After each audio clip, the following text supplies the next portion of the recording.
মীনেশ্বৰ গগৈদেৱৰ দ্বিতীয় মৃত্যু বাৰ্ষিকীৰ দিনটো যেতিয়া ওচৰ চাপি আহিছিল তেতিয়া ঘৰৰ পৰিয়ালে চিন্তা কৰিছিল যে তেওঁৰ সোঁৱৰণত এখনি স্মৃতি গ্ৰন্থ আমি প্ৰস্তুত কৰি উলিয়াওঁ। তেখেতে যিখিনি চিন্তা চৰ্চা কৰিছিলে বা তেখেতৰ স্মৃতি ধৰি ৰাখিবৰ কাৰণে আমি স্মৃতি গ্ৰন্থ এখন প্ৰস্তুত কৰোঁ আৰু সেই উদ্দেশ্য সাৰোগত কৰি আমি ওচৰৰ স্থানীয় ব্যক্তিসকলে সমবেত হৈ আমি আলোচনা কৰি স্মৃতি গ্ৰন্থ এখন প্ৰস্তুত কৰিবৰ কাৰণে আমি পৰিকল্পনা কৰোঁ।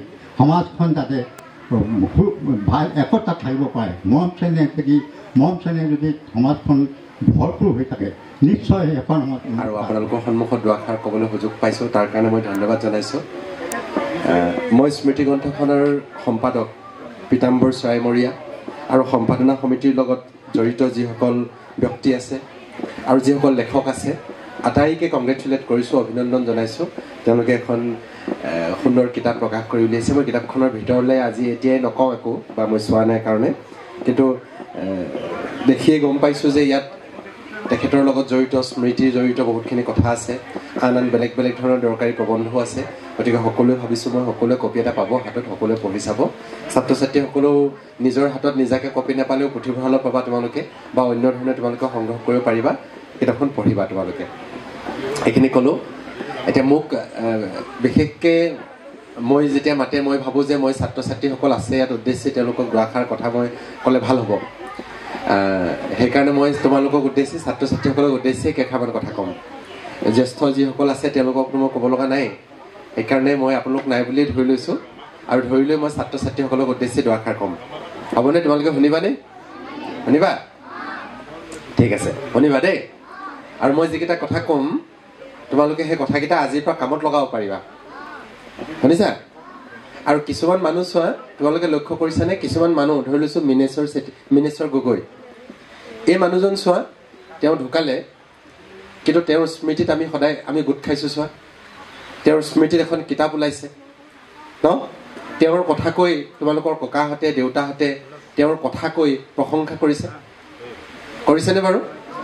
আচ্ছা, আমাৰো মন নাযায়নে প্ৰত্যেকৰে যে আমাকো এনেকৈ মানুহে মনত ৰাখক? মই নাথাকিলেও, মই উপস্থিত নাথাকিলেও মোৰ কথা মানুহে পাতক। তোমাক বাৰু লগৰবিলাকে নামটো, তোমাক যদি নামটো চিনি পায় ছাৰে, তোমাৰ নামটো যদি ছাৰে চিনি পায় আৰু তোমাক যদি নাম কৈ মাতে, তোমাৰ ভাল লাগেনে? তেতিয়া লাগে ন? তোমাৰ লগৰবিলাকে যদি তোমাক নেমাতে তোমাৰ ভাল লাগেনে বেয়া লাগে? বেয়া লাগে ন? চোৱা, তোমাৰো এনেকুৱা লাগে, তোমাৰ লগৰবিলাকে যেতিয়া তোমাক চিনি পায় মাতে তোমাৰ ভাল লাগে, তোমাৰ ছাৰে যেতিয়া তোমাক চিনি পায় তোমাৰ নামটো কৈ মাতে তোমাৰ ভাল লাগে, লাগেনে? লাগে।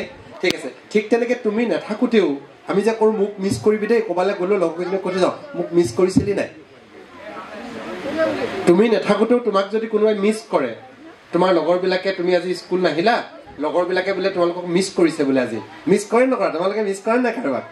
ঠিক আছে, বোলে মিছ কৰিছে, ভাল লাগেনে? তেতিয়া লাগে। চোৱা, এতিয়া তোমাক যদি এই ভাল লগাখিনি হ'বলৈ হয়, তোমাৰ লগৰবিলাকে যদি তোমাক মনত ৰাখিবলৈ হয়, তোমাৰ ছাৰে যদি তোমাৰ নামটো জানিবলৈ হয়, এই সমাজখনে যেতিয়া তোমাৰ অনুপস্থিতিত তোমাৰ কথা পাতিব লাগে আৰু তোমাক মিছ কৰিব লাগে, তেতিয়াহ'লে তুমি কিবা এটা কৰিব লাগিব, কিবা এটা ভাল তুমি কৰিব লাগিব, কিবা এটা এনেকুৱা কৰিব লাগিব যিটো কৰিলেহে তোমাক ছাৰে চিনি পাব। তুমি কিবা এটা কৰিলেহে লগৰবিলাকে তোমাক মিছ কৰিব। শুনি আছানে? এতিয়া কিবা এটা ভাল কৰিবৰ কাৰণে তুমি নথকাৰ পিছতো, নথকা মানে মই মৰাৰ কথা কোৱা নাই অকল, তুমি ইয়াত এবচেণ্ট নাই, অথচ তোমাৰ কথা মানুহে পাতে, তোমাৰ কথা মানুহে ভাবে, আনকি তুমি যদি মৰিও যোৱা তথাপিতো তোমাক মানুহে মনত ৰাখিব কিবা কাৰণত। তেনেকুৱা হ'বৰ কাৰণে, তেনেকুৱা কাম কৰিবৰ কাৰণে মই তোমালোকক দুটামান টিপছ দিম। টিপছ বুলি কয়, হ'ব? মই দুটামান তোমালোকক সৰু সৰু কথা ক'ম, তেওঁলোকে শুনিবা আৰু মনত ৰাখিবা, আজিৰ পৰা কৰিব পাৰিবা, ঠিক আছে? হ'বনে? তাৰ কাৰণে প্ৰথম কৰিব লগা কাম এটা হ'ব, প্ৰথম কৰিব লগা কাম এটা, মই প্ৰথমতে অকল 3টা আখৰ কৈ লৈছোঁ, 3 আখৰ নহয়, শব্দ, ঠিক আছে? মই ইংৰাজীত কৈছোঁ, আই এম ৰেছপনচিবল। কি বুলি ক'লোঁ? অ'কে, মই যে এই যে মোক যে এনেকৈ চিনি পাবগৈ মানুহে, তাৰ কাৰণে মই নিজে ৰেছপনচিবল, মানে বুজিছানে? সেইটোৰ কাৰণে কাম মই নিজে কৰিব লাগিব তাৰমানে মই নিজেই দায়বদ্ধ অসমীয়াত এটা শব্দ কয় দায়বদ্ধ বা মই নিজেই সেই কামটো কৰিব লাগিব মই ইংৰাজীত কৈছোঁ আই এম ৰেছপনচিবল আকৌ কোৱাচোন কি বুলি ক'লোঁ মই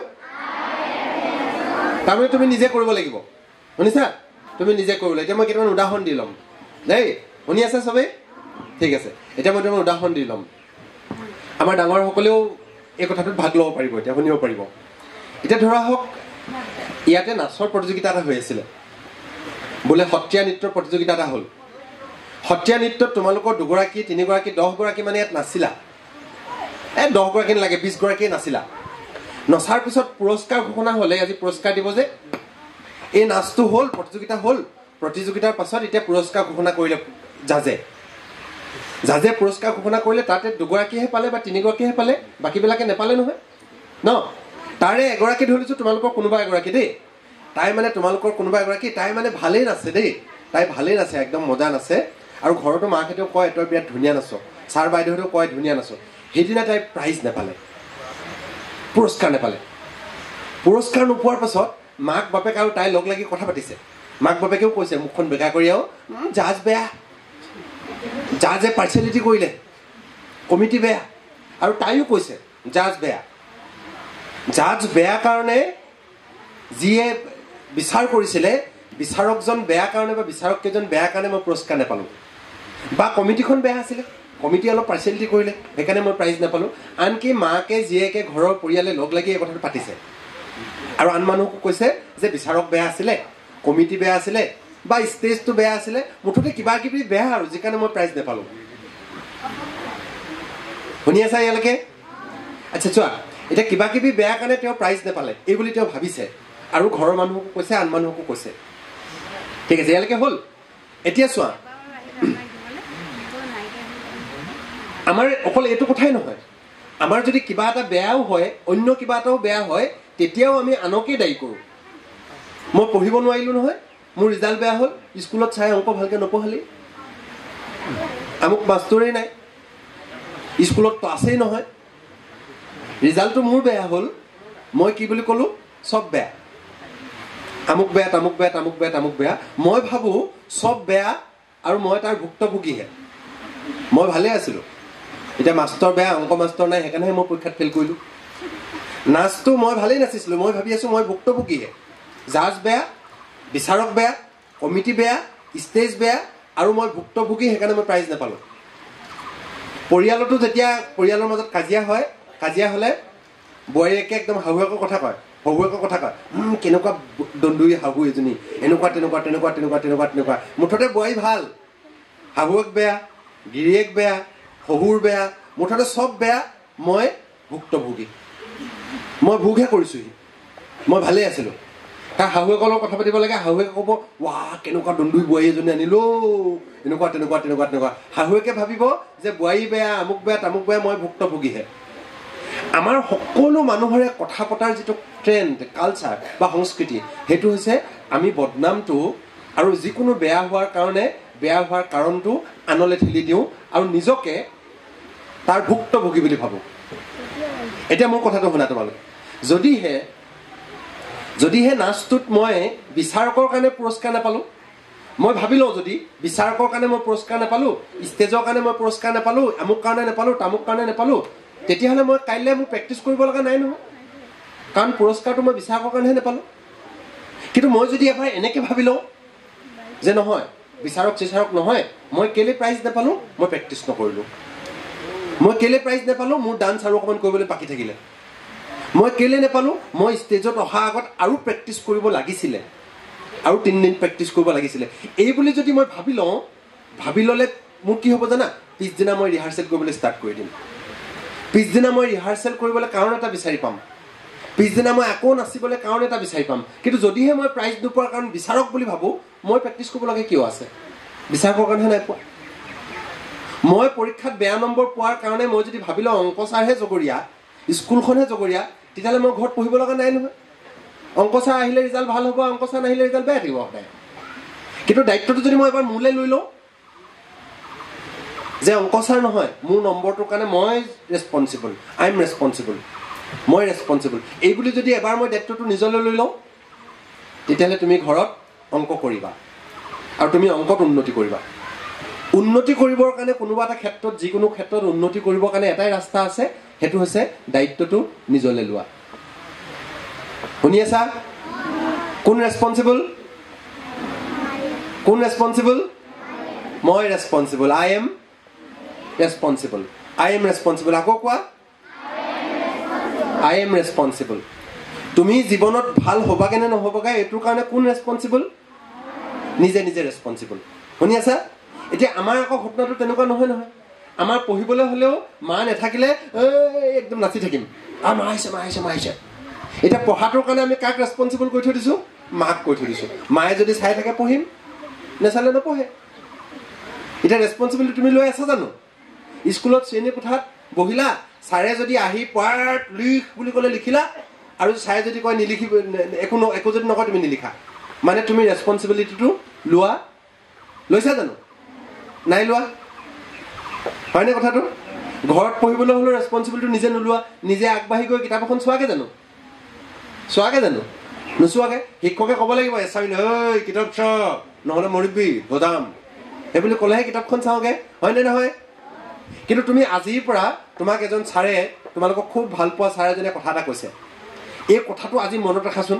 যে মই জীৱনত যিটো কৰিব খুজিছো মই যদি ভাবিছো যে তুমি কেতিয়া ভাবা মই একদম শিক্ষিত মানুহ হ'ব খোজো জনা বুজা মানুহ হ'ব খোজো মোকো এনেকে মনত ৰাখিব লাগে মানুহে তোমালোকে কৈছিলা মোক মিছ কৰিব লাগে মোক মানুহে হিচাপ ৰাখিব লাগে মোক মানুহে মনত ৰাখিব লাগে যদি মনত ৰাখিব লাগে দায়িত্বটো কোনে ল'ব লাগিব এতিয়া নিজে ল'ব লাগিব তুমি যদি নিজে দায়িত্ব নোলোৱা তোমাৰ মায়ে তোমাক চাই তোমাক এটো কৰিব নোৱাৰে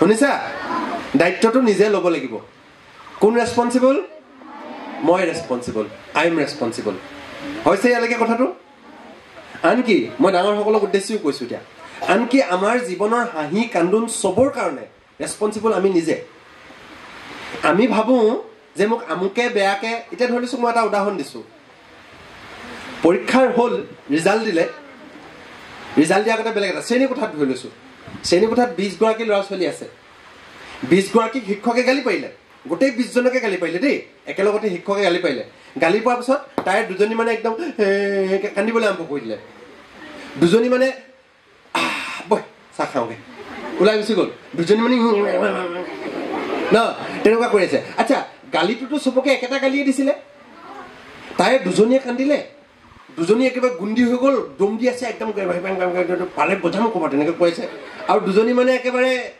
কি কৰিছে একো নাই একদম গাতেই লগা নাই বাদ দিয়া পইচা খাওঁগে গুচি গ'লগে কিন্তু গালিটো একেটাই আছিলে এতিয়া এজনী কান্দি থাকোঁতে কন্দাজনী সুধিছোগে ঐ তই কেলে কান্দিছ ছাৰে গালি পাৰিলে সেইকাৰণে কান্দিছো আচ্ছা গালি পাৰিলে যদি কান্দিব লাগে তেতিয়াহ'লে গোটেইকেইজনীয়ে কান্দিব লাগিছিলে গোটেইকেইজনী নাকান্দিলে নহয় দুজনীহে কান্দিলে তাৰমানে কন্দাটো হেঁতে ছাৰে গালি পোৱাৰ কাৰণে নহয় কন্দাটোৰ কাৰণে নিজে দায়বদ্ধ সি নিজে কিবা কিবি ভাবি ল'লে সেইকাৰণে কান্দি আছে শুনিছা কাৰোবাৰ যে খং উঠিছে সি কি বুলি ভাবি লৈছে মোক মায়ে গালি পাৰি পোৱা নাই মুখখন কেনেকৈ কৈছে চাহ একদম ইমান টানকৈ কৈছে সেই বুলি ভাবি লোৱাৰ কাৰণে তাৰ খং উঠিলে ভাবাটো নিজৰ এজনীয়ে ভাবি ল'লে ইমান টানকৈ কৈছে মোক আজিলৈকে এনেকৈ কোনেও কৈয়ে পোৱা নাই মোক একদম এনেকৈ কৈছে ভাবি লোৱাৰ কাৰণে কান্দে ইজনীয়ে ভাবিলে ছাৰহে কয়ে আৰু বাদ দিয়া কৈ থাকে সদায় কিনো কোনোবা এজনে ভাবি ল'লে এনেকৈ নহয় ছাৰে মই এইটো কৈ নানিলোঁ ছাৰে মনত ইমান কষ্ট পাইছে মোক গালি পাৰিব লগা হৈছে মই ছাৰৰ ওচৰলৈ যাম ছাৰক ক'ম ছাৰ চৰি মোক বেয়া নাপাব মই কাইলৈ পৰা কৰি আনিম চোৱা চবৰে প্ৰতিক্ৰিয়াবিলাক বেলেগ বেলেগ হ'লনে বাৰু এতিয়া যদিহে গালি পাৰিলে কান্দিব লাগে তেতিয়াহ'লে গোটেইখিনিয়ে কান্দিব লাগিছিলে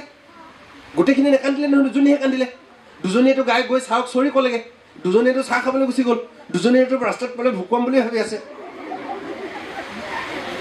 হয়নে নহয় তাৰমানে এই যে কান্দিলে কন্দাটোৰ কাৰণেও দায়ী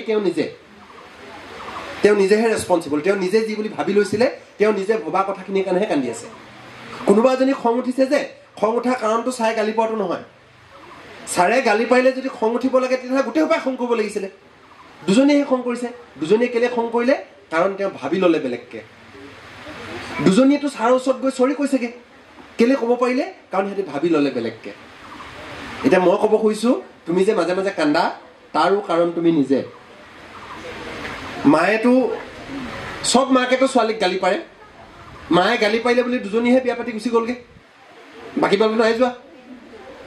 পৰীক্ষাততো বহুতে ফেইল কৰে, তাৰে 3টাহে মৰিবলৈ গ'ল, বাকীবোৰতো নাই যোৱা। পৰীক্ষাত ফেইল কৰি বুলি 2টাহে বিয়া পাতিলে, ফেইল কৰিলোঁ বুলি, বাকীবিলাকেতো নাই পতা। এতিয়া বিয়া যিকেইটাই পাতিলে সেইকেইটা আচলতে পৰীক্ষাত ফেইল কৰাৰ কাৰণে নহয়, সিহঁতৰ মানসিকতাটো বেয়া, মনটো বেয়া, তেনেকৈ ভাবি লৈছে সিহঁতি। শুনি আছা? তাৰমানে মই কৈছোঁ, আনকি তুমি নিজে কন্দা হহাৰ কাৰণটো তুমি নিজে।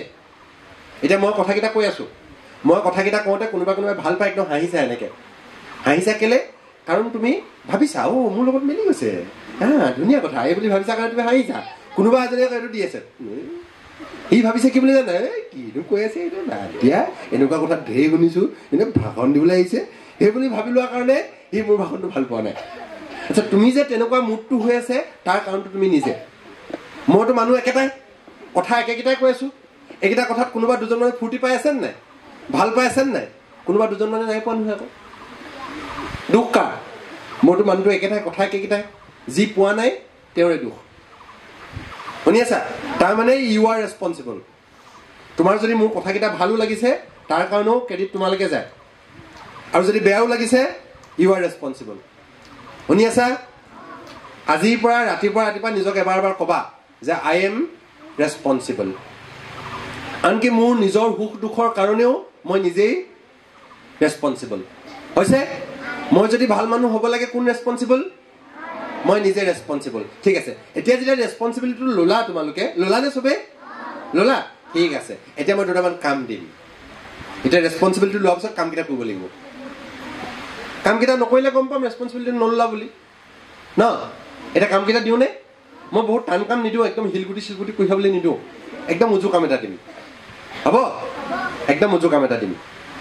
ঠিক আছে, মোৰ প্ৰথম কামটো হ'ব যে আজিৰ দিনটোতনো মই কি কৰিম। ইংৰাজীত ক'লে এক্সপেক্টেশ্যন। আজিৰ দিনটোত মোৰ আশা কি? আশা কি? আমি যে কওঁ আশা লৈ জীয়াই থাকোঁ বুলি, আমি এনেকুৱা কিছুমান আশা কৰোঁ কেতিয়াবা যে মই ডাক্তৰ হ'মগৈ, মই আমুক হ'মগৈ, তামুক হ'মগৈ। এইবিলাক আশা কথা কোৱা নাই। এতিয়া মই আশা কৰিছোঁ তোমাৰ আজিৰ দিনটোত আশা কি তোমাৰ? ধৰা হওক কেতিয়াবা আমাৰ দেউতাই ভাবে যে আজিৰ দিনটোৰ ভিতৰত মই 2 বিঘা মাটি হাল বাই শেষ কৰিব লাগিব। দেউতাৰ আশাটো সেইটো। দেউতাই ভাবে, মায়ে ভাবে আজিৰ দিনটোৰ ভিতৰত মই এডৰা মাটি ৰুই শেষ কৰিব লাগিব। মাৰ আশা সেইটো। তোমাৰ আশা কি? তুমি আজিৰ দিনটোত কি আশা লৈ জীয়াই আছা? মই বহুত ল'ৰা ছোৱালীক সুধোঁ, তেতিয়া তেওঁলোকে উত্তৰ একো নাথাকে, মোলৈ চাই হাঁহি দিয়ে, তাৰমানে একো নাই একো নাই। আচ্ছা, তুমিতো স্কুল পঢ়ি আছা, স্কুললৈ যাওঁতেতো তুমিতো কিবা এটা আশা লৈ যাব লাগে যে আজি মই যোগ অংকটো নিশিকাকৈ ঘূৰি নাহে। আশা। মায়েতো পথাৰলৈ যাওঁতে এইডৰা ৰুই থৈ আহিম বুলি যায়, আৰু ৰুই শেষ নোহোৱালৈকে মায়ে ঘূৰি নাহে। আৰু তুমি স্কুললৈ যোৱা কি বুলি? কেলৈ গৈছা নেজানে। কি আশা লৈ গৈছা? আৰু শ্ৰেণী কোঠাটোৰ পৰা ওলাই আহে, ওলাই অহাৰ পিছত তাক সুধিব লাগে, বেটা কি শিকিলা? কেইটা ক্লাছ কৰিলা? 1, 2, 5টা ক্লাছ কৰিলোঁ। কি শিকিলা? হয়নে নহয়? মই কোৱা কথাটো সঁচা হয়নে নহয়? আৰু একদম শ্ৰেণী কোঠাটোৰ পৰা ওলাই আহোঁতে মহা আৰামত, একো নিশিকাকে মহা আৰামত একদম হাঁহি ওলাই আহে ক্লাছ এখন, আৰু একো নিশিকিলে। সঁচা কথা কৈছোনে? মই কৈছোঁ ন? একদম কেনেকৈ কৈছে, সঁচা কথা কৈছোঁ। আচ্ছা, আজিৰ পৰা আমি কি কৰিম? এটা সলনি কৰিম। সেইটো হৈছে আমি এটা আশা কৰি যাম। আজিৰ পৰা আমি এটা সন্মুখত এটা আশা লৈ ল'ম। হৈছে? কাৰণ ৰেছপনচিবিলিটিটো মইহে, নিজেহে ন। গতিকে মই আশা এটা ঠিক কৰি ল'ম। পাৰিমনে? বোলে আজি যে মই শ্ৰেণী কোঠাটোত সোমাম, মই আজি এই কথাটো শিকিহে ওলাই আহিম। আজিৰ দিনটোত মই এইটো শিকিম। আজিৰ দিনটোত মই এই হোম এছাইনমেণ্টটো চাই যে দিছিলে, এইটো কৰিম মানে কৰিম, আৰু আই এম ৰেছপনচিবল। আৰু এই যে কৰিম বুলি মই ভাবিলোঁ, ভবা কথাটো মই বহী এখনত লিখি ল'ম। মোৰ যিটো এক্সপেক্টেশ্যন, আজি মোৰ দিনটোৰ যিটো আশা, আজি মই কি বুলি আশা কৰিলোঁ? বোলে মই আজি ত্ৰিভুজ এটা আঁকিবলৈ শিকিম, ত্ৰিভুজটো আঁকিব পৰা হ'ম, এইটো মোৰ আশা আজি। আৰু এইটো মই বহীখনত ৰাতিপুৱাই লিখি ল'ম। পাৰিনে নহয় লিখি ল'বলৈ? পাৰিনে লিখি ল'বলৈ? লিখি ল'ব লাগিব। শুনিছা? লিখি ল'ব পাৰিবা? ঠিক আছে, আকৌ মনত পৰিব আই এম ৰেছপনচিবল। গতিকে তুমি আজিৰ পৰা ডাঙৰ কেইজনে বিশেষকৈ পাৰিবা, ডাঙৰসকলে যিসকলে আছে, যিটো আশা তোমাৰ আজিৰ দিনটোত, যিটো আশা, সেই আশাটো বহী এখনত লিখি ল'বা। পাৰিবানে? এটা আশা থাকিব পাৰে, দুটা আশা থাকিব পাৰে। আজিৰ দিনটোত হয়তো মোৰ এনেকুৱা আশা এটা আছে, মই আজিৰ দিনটোত গছপুলি এটা ৰুম। এইটো এটা আশা মোৰ আজিৰ দিনটোৰ, হয়নে নহয়? লিখি ল'বা বহীখনত। তোমাৰ হয়তো এটা আশা আছে আজিৰ দিনটোত, যে আজিৰ দিনটোত মই নাচৰ এই ষ্টেপটো, এই ডান্সটোৰ এই ষ্টেপটো আজি মই নাচিব পৰা হ'ম। আশা। এই গানটোৰ এই ফাঁকি গান মই আজি গাব পৰা হ'ম। আশা। শুনি আছা? সেইটো লিখি ল'বা যে আজিৰ দিনটোত মই এই গানটো গাম, এইটো মই গাব পৰা হ'ম আজি। আজিৰ দিনটোত মই নাচটো নাচিব পৰা হ'ম। লিখি ল'বা। পাৰিবানে লিখি ল'বলৈ? এইটো 1 নম্বৰ কাম দিলোঁ তোমালোকক, যে আশা এটা ঠিক কৰি ল'ব লাগে। যেতিয়ালৈকে আমাৰ আশাটো স্পষ্ট নহয়, আমি কেতিয়াবা ল'ৰা ছোৱালীবিলাকক কওঁ, আমাৰ ডাঙৰবিলাকে কওঁ যে লক্ষ্যটো স্থিৰ হ'ব লাগে। কিন্তু লক্ষ্যটোৰ কথাটো মই আপোনালোকক বুজাই থৈ গৈছোঁ, লক্ষ্যটো দূৰ অতীতৰ লক্ষ্য এটাৰ কাৰণে আমি স্থিৰতা দেখুৱাব নোৱাৰোঁ, বিশেষকৈ এইটো বয়সত। আমি ডাঙৰ মানুহবিলাকে পাৰিম, আমি দীঘলীয়া লক্ষ্য এটাৰ কাৰণে আমি কাম কৰিব পাৰোঁ। কিন্তু আমাৰ অসমত ডাঙৰ মানুহবিলাকেও দীঘলীয়া লক্ষ্যৰ কাৰণে কাম কৰিব নোৱাৰে। চবেই শ্বৰ্ট টাৰ্ম লক্ষ্যত হেৰাই যায়। সেইকাৰণে সৰু ল'ৰা ছোৱালীৰ ক্ষেত্ৰত মই প্ৰায়ে দেখোঁ যে তেওঁলোকক যেতিয়া দীঘলীয়া লক্ষ্য এটাৰ কাৰণে কাম কৰিবলৈ দিয়া যায়, তেওঁলোকে দীঘলীয়া লক্ষ্যটোত ফ'কাছ হৈ থাকিব নোৱাৰে। সেইকাৰণে তেওঁলোকক ইমিডিয়েট চুটি চুটি লক্ষ্য দিব লাগে। কিন্তু চুটি লক্ষ্যবিলাকক এনেকৈ সজাই থ'ব লাগে যিটো এটা দীঘলীয়া লক্ষ্যৰ কাৰণে তেওঁলোকক লৈ গৈ থাকিব, সেইটো হয়। সেইকাৰণে চুটি চুটি লক্ষ্য, আজিৰ দিনটোৰ লক্ষ্য আজি। এতিয়া লক্ষ্য বুলি ক'লে তোমালোকে বাকী যিবিলাক স্কুলত লক্ষ্য ৰচনা লিখিবলৈ দিয়ে, সেইখন আজিৰ পৰা পৰীক্ষাত লিখিবৰ কাৰণে মনত ৰাখা, কিন্তু জীৱনৰ কাৰণে ইমান মনত ৰাখিবলৈ দৰকাৰ নাই। মনত ৰাখিবলৈ এইটোহে দৰকাৰ আছে যে আজিৰ দিনটোৰ লক্ষ্য কি মোৰ, বা 1 ঘণ্টা যে মই এতিয়া পঢ়িবলৈ বহিম, এই সময়ত মোৰ এই 1 ঘণ্টা সময়ত মোৰ এক্সপেক্টেশ্যন, আশা বা লক্ষ্য কি, সেইটো লক্ষ্য লৈ বহিব লাগিব।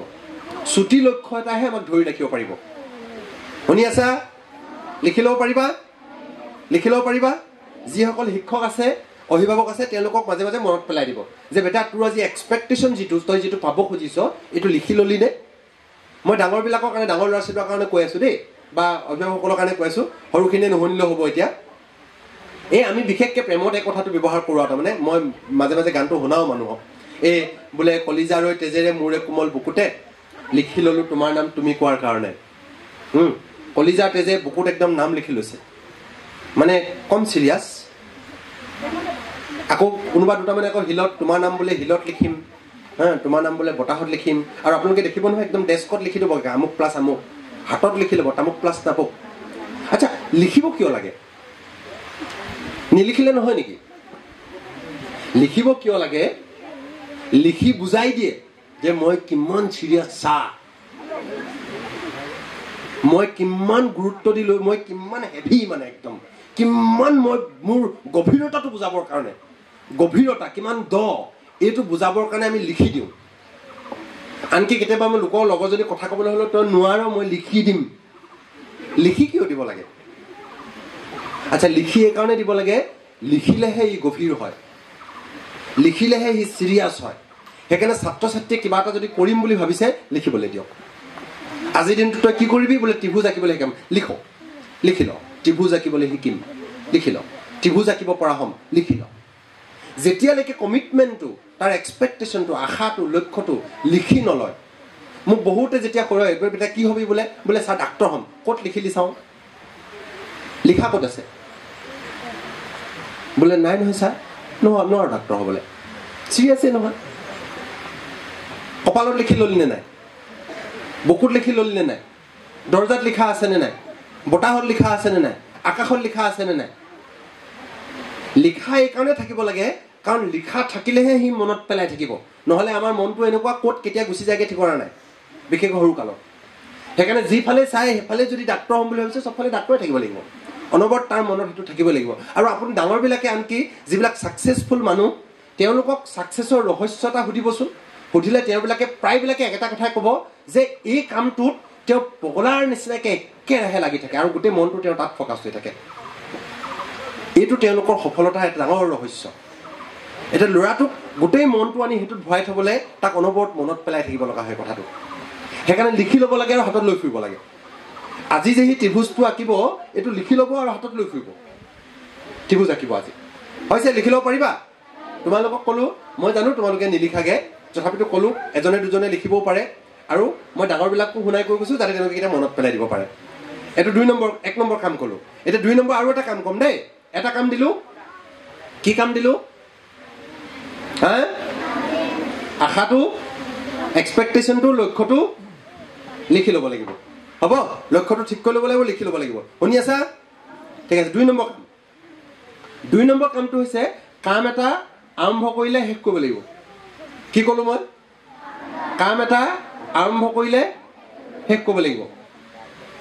দেখাত কথাটো বৰ সৰু যেন লাগিছে, কিন্তু মই বৰ ডাঙৰ কথা এটা কৈ আছোঁ। আমাৰ সকলো মানুহক তুমি যিবিলাক মানুহ ফেইল কৰে জীৱনত, কাম কৰিব নোৱাৰে, যিবিলাক পৰীক্ষাত সৰহকৈ নম্বৰ নাপায়, কম নম্বৰ পায় বা একো কামতে সফল হ'ব পৰা নাই, তেওঁলোকক তুমি এনে চাবাচোন মানুহকেইটা কেনেকুৱা, তেতিয়া তুমি অকল এটাই দেখিবা, এইকেইটাই কাম আৰম্ভ কৰে আৰু শেষ নকৰে। শুনিছা? কাম আৰম্ভ কৰে আৰু শেষ নকৰে।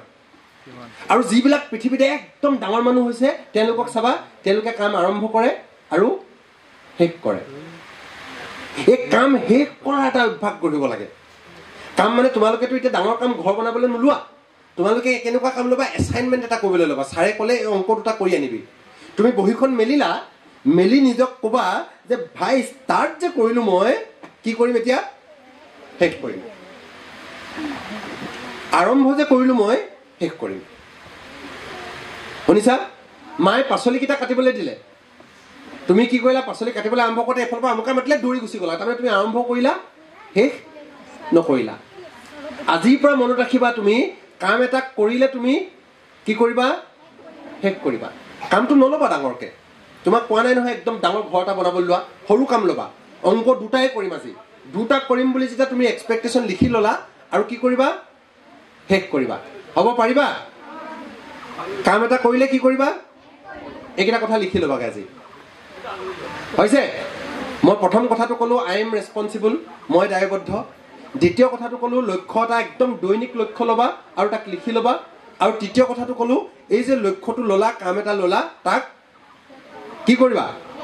শেষ কৰিবা। শেষ কৰিবা। দেখাত মই বহুত সৰু সৰু কথা কৈ আছোঁ যেন লাগিছে, কিন্তু এইকেইটা সাংঘাতিক পাৱাৰফুল কথা, বিৰাট শক্তিশালী কথা। জীৱনত ডাঙৰ হ'বৰ কাৰণে মই যে ক'লোঁ এনেকৈ তোমাক মনত ৰাখিবৰ কাৰণে, মানুহে যে মনত ৰাখিব, এই যে তোমাক সদায় মানুহে মনত ৰাখি থ'ব, এই যে তুমি ডাঙৰ মানুহ হৈ যাবা, তাৰ কাৰণে একো ডাঙৰ কাম কৰিব লগা নাই। একদম সৰু সৰু কথা কেইটামান কৈ দিলোঁ। কি ক'লোঁ? কাম এটা আৰম্ভ কৰিলে শেষ কৰিবা, দিনটোৰ লক্ষ্যটো ঠিক কৰি ল'বা আৰু লিখি ল'বা, আৰু চবৰ দায়িত্বটো নিজলৈ লৈ লোৱা। কোন ৰেছপনচিবল? I am responsible. হ'ব পাৰিবা?